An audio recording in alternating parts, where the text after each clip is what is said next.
Pernah kepikiran nggak sih kalau kita bicara soal sejarah militer, siapa jenderal perang terhebat sepanjang masa yang pertama kali muncul di kepala kalian?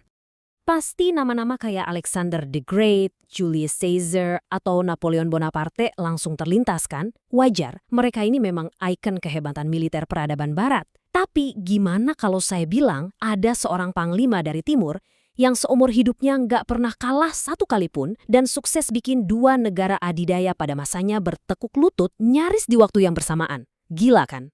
Nah, di sesi bedah sejarah kali ini, kita bakal mengupas habis sosok panglima legendaris tersebut. Dia adalah Khalid bin Walid, sang jenderal tak terkalahkan yang menyandang gelar luar biasa, Sang Pedang Allah atau Saifullah. Kita akan bedah bareng-bareng gimana taktik perangnya yang super jenius, terutama waktu meruntuhkan kekaisaran Persia dan Romawi, sampai-sampai masih dipelajari di berbagai akademi militer modern hari ini. Biar gampang, kita akan bagi pembahasannya ke dalam 6 bagian ini. Mulai dari latar belakangnya sebagai Sang Pedang Allah, taktik logistik gurun pasirnya, penggunaan pasukan berkuda simpanan, manuver cepat, gaya kepemimpinannya, sampai warisan abadinya. Yuk, langsung aja kita mulai. Oke, bagian pertama, Sang Pedang Allah dan transformasi spiritualnya. Sebelum kita masuk ke kehebatan taktiknya di lapangan, kita harus paham dulu apa yang sebenarnya jadi bahan bakar utamanya. Tahu nggak, Khalid ini para awalnya justru musuh bebuyutan umat Islam loh. Dialah yang sukses memukul mundur pasukan Muslim di Perang Uhud.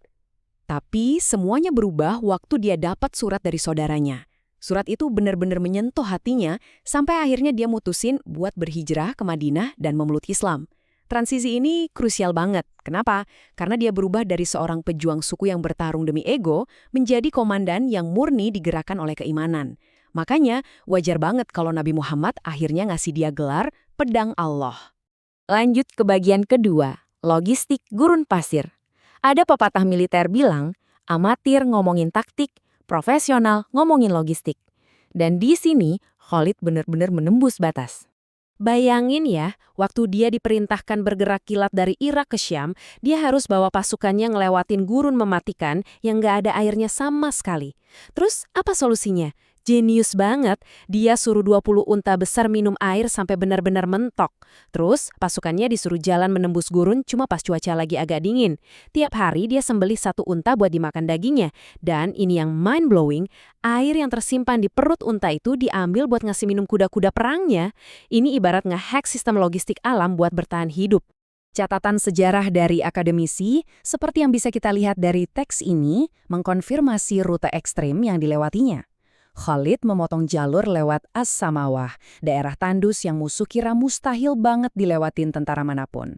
Hasilnya, pasukan Khalid tiba-tiba muncul dari balik padang pasir, bikin pertahanan Romawi kaget bukan main karena diserang dari titik buta mereka. Sekarang kita masuk ke bagian ketiga, pasukan berkuda simpanan. Ini dia game changer sesungguhnya yang bikin formasi kaku musuh berantakan. Kalau zaman dulu formasi perang itu sifatnya kaku dan statis, Khalid justru berinovasi bikin unit Mobile Guard. Ini adalah pasukan kavaleri sayap super elit, isinya sekitar 4.000 kesatria pilihan. Menariknya, mereka ini nggak diikat di satu titik garis depan. Tugas mereka itu mirip pemadam kebakaran. Kalau ada pertahanan muslim yang mulai jebol, atau tiba-tiba ada celah di sayap musuh, unit super tepat ini bakal langsung melesat ke sana dan ngasih serangan mematikan. Di sumber akademis ini dijelaskan, Khalid itu jago banget menempatkan pasukan berkudanya ini buat bersembunyi tepat di belakang sayap kanan dan kiri. Begitu pasukan Bizantium neken maju pakai infanteri berat mereka yang lambat, kavaleri Khalid langsung nyergap seketika. Musuh bener-bener gak siap ngadepin kecepatan kayak gini. Lanjut ke babak keempat, taktik manuver cepat. Disinilah kita bisa lihat masterclass dari seorang Khalid bin Walid saat ngadepin kekaisaran raksasa. Kalian perhatiin deh angka ini. 40.000 lawan 150.000. Beneran ini bukan salah ketik loh. Di pertempuran Yarmuk yang legendaris itu, pasukan muslim yang dipimpin Khalid kalah jumlah habis-habisan lawan Bizantium, nyaris 1:4. Logikanya pasti kalah kan? Tapi gimana cara dia bisa menang? Rahasianya ada di formasi revolusioner yang dia ciptain, namanya kurdus. Orang Arab biasanya pakai barisan memanjang yang tipis dan gampang ditembus. Nah, Khalid ngerombak itu semua. Dia pecah pasukannya jadi sekitar 36-40 batalion kecil yang padat, masing-masing isinya 1.000 orang. Ini pintar banget sih, karena formasi ini menggabungkan pertahanan solid ala Romawi dengan kelincahan manuver khas Arab. Susah ditembus tapi gampang banget buat gerak fleksibel. Belum lagi waktu di pertempuran Walaja ngadepin pasukan Persia.